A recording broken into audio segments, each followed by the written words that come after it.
過去呢5年我哋成個 global 有一個 issue 就係 covid 啦。大家都知道 covid 之後對嗰個肺嗰個 damage 啊，尤其是中咗多，可能真係我知道我身邊都有朋友中3-4次咁樣樣。咁所以咧，阿 Eric 嚟緊講話，其實一個就咁 asthma 一件事已經唔係天生嘅問題，又或者係發炎嘅問題咁簡單。其實有好多你過去嗰幾年係種咗好多呢個因子喺度，咁所以有 asthma 同埋有肺部有問題喺 market 嘅人需要幫助，需要你哋幫助嘅人其實係好多嘅。咁所以大家可以留意下身邊，因為我自己身邊啲朋友都有話俾我知，尤其是做得多 covid 嗰啲都有話過俾我知，其實佢哋嘅肺部功能咧其實係開始差咗，佢哋自己會 share 有呢一件事。咁所以呢個就係因一定可以幫到忙嘅時間。係啊，咁所以肺部組織特別係做完 covid 啦，其實都會難啲修復，咁令到佢哋嘅氣管啊會特別係差啲嘅。咁呢個報道亦都講啦，即係香港有差唔多40萬人係有哮喘，咁真係好多嘅慢性疾病咧，香港呢個狀況係特別多嘅，因為天氣啦、食物同埋環境各樣嘅因素啦。咁而且咧，慢性炎症咧，呢度有個 study 就係話佢點樣去觸發到呢個哮喘嘅一個問題啦。嗱，啱啱其實都有大家各位嘅組討論過啦，有一啲嘅藥啦，係咪啊？嗰啲文氣啦，就係會壓制住我哋呢一個哮喘嘅狀況。其實呢個藥咧，其實就有少少似我形容佢係你一個睡火山嘅狀態。你唔爆發出嚟嘅時候，佢係撳住咗，但係唔代表呢個睡火山終會有一日唔會大爆發嘅。咁而佢呢個藥其實佢嘅狀況，即係佢嘅效用就有少少似係一啲標靶咁樣啦，令到你個平滑肌平復翻嘅。咁你個氣管通翻嘅時候，嗰一下咪就會好舒服咯。咁就唔會有一啲嘅即係囤積物喺你嘅氣管上度啦。咁而係啦，第3個咯喎，嗱呢個圖係咪有啲恐怖啊？係啦，呢個叫做蝴蝶手喎。嗱，係咪通常咧啲比較老啲嘅長者會多啲會見到啦？其實好多時候咧，我喺街度特別有啲舊區咧，會好多嘅老人家咧，啲手手腳腳都有呢啲嘅狀況。我諗但係近年都有啲年輕嘅趨勢㗎，已經係即係唔係一定係老先至會有咁嚴重嘅。咁當然啦，類風濕關節炎咧就係一啲嘅慢性炎症導致一個疾病嚟嘅。好，咁我哋抽到呢一組嘅朋友，我哋 share 下先。好，Margaret 呢一組。咁有類關節炎啦，佢可以喺呢個手啊、任何關節啊、膝頭哥啊。咁如果有呢個喺手度嘅，我哋就好似人哋主副手咁，喐唔到啦。你痛到你喐唔到或者用唔到力啦。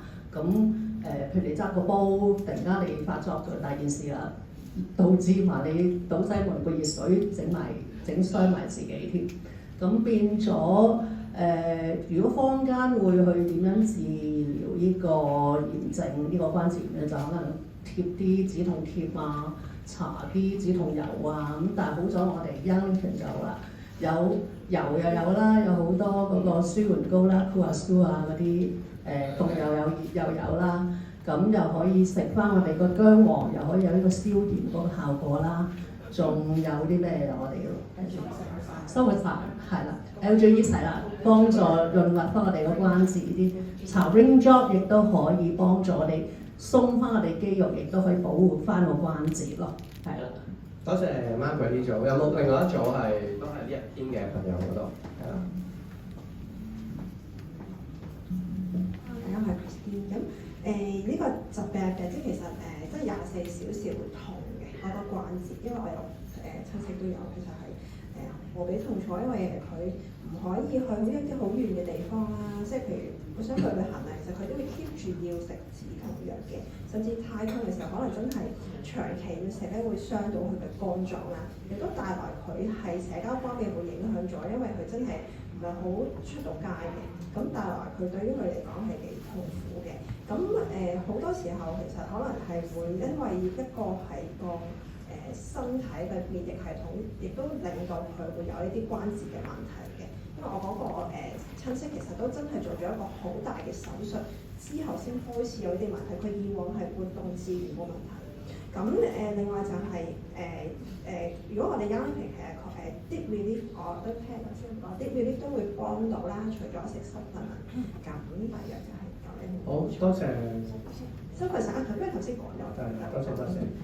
多謝 Christine 嘅分享啊！仲有冇係咪都分享咗啦？有冇組別係仲係關節炎嗰一組啊 ？Stephanie 嗰度係咪？應該係最後一組啦，呢一組。我哋嗰組咧嘅分享就係話我自己都有我介紹本身係類風濕關節炎嘅，咁佢咧自己係個工作係因為咁樣影響咗啦，係連着底衫都着唔到啦，跟住即係自己嘅工作係完全要停晒工咁樣啦，同埋有啲人咧，我就有親戚咧，佢因為咁咧係要做手術啦，換膝頭啊，咁好多呢啲嘅狀況。咁如果有咩解決方法，可能坊間嘅人可能要食止痛藥啊、搽類固醇啊，咁好彩我哋有 Yanifix 啦，就係 L-GS 同埋 Sulfazide， 咁其實就得啦，因為入面有葡萄糖。我諗出面好多人就會買外國嘅牌子，咁我哋有好好嘅 Sulfazide 啦、L-GS Deep Relief 啊，甚至係Panaway 啊，呢啲可以幫我哋舒緩我哋嘅唔舒服咁樣咯。多謝 Stephanie。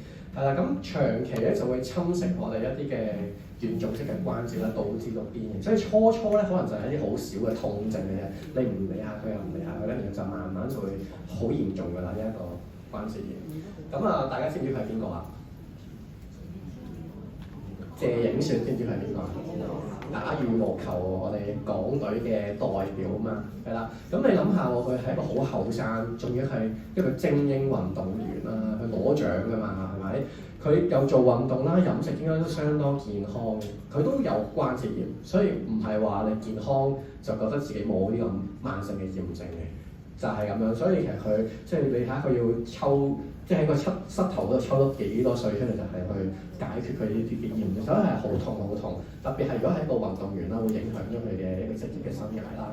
咁啊，所以我哋身邊咧，即係唔可以忽略呢啲咁樣嘅炎症嘅，我哋都去多啲留意下身邊人會唔會有關節嘅問題啦。如果係唔理佢就會係叫 Jenny 又有發表啦，係咪？我發表我有問題啊 ，Tina， 點解呢個運動員做咁多運動咁健康，佢都會有發炎咧？哦。